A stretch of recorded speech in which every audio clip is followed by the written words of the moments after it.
किसी भी इशारे पर 2 मिनट के लिए ब्रेक लगती है तो 4 भिखारी आपकी गाड़ी का शीशा बजाते हैं। अब बाज़ इशारों पर, टूल प्लाज़ों पर लिख के लगा दिया गया है ये पेशावर भिखारी हैं, इनको खैरात ना दें। लेकिन मेरा सवाल ये है कि उन सारे भिखारियों को एक जगह पे खड़ा करके पूछना किसने है कि तुम भीख क्यों मांग रहे हो? उनके घरों तक उनके साथ किसने जाना है? कौन आदमी है जो जाके उनसे कहेगा कि जनाब तुम क्यों खैरात के लिए खड़े हो, तुम्हारी मजबूरी क्या है? क्या रियासत की, हुकूमत की, ताजर की, मालदार की, तगड़े आदमी की ये ड्यूटी नहीं? उन तक रसाई किसने हासिल करनी है? वो बेवा जो पिछले साल दरवाजे पे ज़कात लेने आई थी वो इस साल भी आई है। वो खातून जिसे पिछले साल आटे का थैला दिया था वो इस साल भी आई है। वो खातून जो पिछले साल 4 बच्चों को साथ लेकर के छोटों को आई थी वो आज भी उसी तरह कशकोले तलब दराज किए हुए है। और हज़रत उमर क्या फरमाते हैं? सैयदना फारूक आज़म रज़ी अल्लाह ताला अन्हु इरशाद फरमाते हैं, इसको इमाम बहकी ने और इमाम सुयूती ने नकल किया है। हज़रत उमर फरमाया करते थे कि अगर मैं ज़िंदा रहा तो इराक वालों मैं तुम्हारी बेवाओं के लिए ज़रूरत का इतना सामान कर जाऊंगा कि बीबी जब तक ज़िंदा रहेगी किसी की मोहताज नहीं होगी। उसके लिए इस तरह के असबाब पैदा कर दिए जाएंगे कि उसे हाजत नहीं होगी। उसके लिए मुस्तकिल बुनियादों पर उसके अखराजात देख कर उसके लिए एहतमाम कर दिया जाए। उसे दोबारा कशकोले तलब दराज करने की ज़रूरत नहीं पड़ेगी। एक सहाबी थे हज़रत जनाब सैयदना खफाफ बिन ईमा गफ़ारी रदी अल्लाह ताला।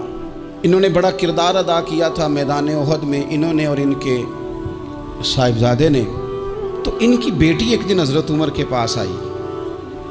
अब वो बेटी ब्याह के जा चुकी थी, उसकी शादी हो गई थी। हज़रत खफाफ बिन ईमा रदी अल्लाह ताला अन्हु की साहिबजादी अपने ससुराल चली गई थी, वहाँ उसका खामद इंतकाल कर गया। वो खातून वापस आ गई, वो हज़रत उमर से मिली, बेवा औरत। उस बेवा खातून ने आके, यहाँ तो मेरे भाई वो फौजी बेचारे जिनकी बीवियाँ, जिनको एक तकरीब में तो खूब एवार्ड देने के लिए बुलाया जाता है। मैंने यतीमी का वक्त गुजारा है, मुझे पता है कि 2-4 महीने लोग आके कहते हैं कोई हुक्म होया तो 10 आ जाए। फिर जब 1 साल गुजर जाता है तो फिर लोग कहते हैं 4 भरा ने काम क्यों नहीं करते। तो ऐसे तो नहीं ना कि अब्बा ऐसे ही चला गया था, बड़ा कुछ दे के गया है, किधर है फलानी चीज़। लोगों का नज़रिया थोड़े अरसे के बाद और हो जाता है। आपने बड़े बड़े शुहदा के घरों में एवार्ड तो दिए, क्या कभी आपने पलट कर दोबारा गौर किया कि उनके बच्चे कहाँ हैं, उनकी बेवा किस हाल में है? वो ज़माने की तेज़ धूप और तेज़ आंधी का मुकाबला कैसे कर रहे हैं? बगैर बाप के जो इंसान को खुले आसमान तले वक्त गुजारना पड़ता है वो कितना को मुश्किल होता है। वो किस तरह टाइम गुजार रहे हैं ये कभी सोचा लोगों ने? यहाँ तो निरंगी सियासत दौरान तो देखिए मंजिल उन्हें मिली है जो शरीके सफ़र न थे, जो निकले ही नहीं थे वो मंजिल तक पहुँच गए, और जिन्होंने जवानियाँ गुजार दी वो रास्ते में रह गए। हज़रत खफाफ बिन ईमा की साहिबजादी बेवा होके आ गई, बच्चे साथ थे। सरेरा जनाब उमर से मिली और मिल के कहने लगी, हुजूर मैं उस सहाबी की बेटी हूँ जिन्होंने ओहद वाले दिन अपने बेटे के साथ मिल के मुआसरा किया था। बच्चे मेरे यतीम हो गए हैं, मैं बेवा हूँ। हज़रत फारूक आज़म रज़ी अल्लाह ताला अन्हु ने फ़हरिस्त नहीं मांगी, ख़र्चे की डिटेल नहीं मांगी, तुम आना फलाने से मिलना, परसों 9 बजे आ जाना दफ्तर, ये कोई बात नहीं की। हज़रत उमर गौर से खड़े उस बेटी की बात सुनी।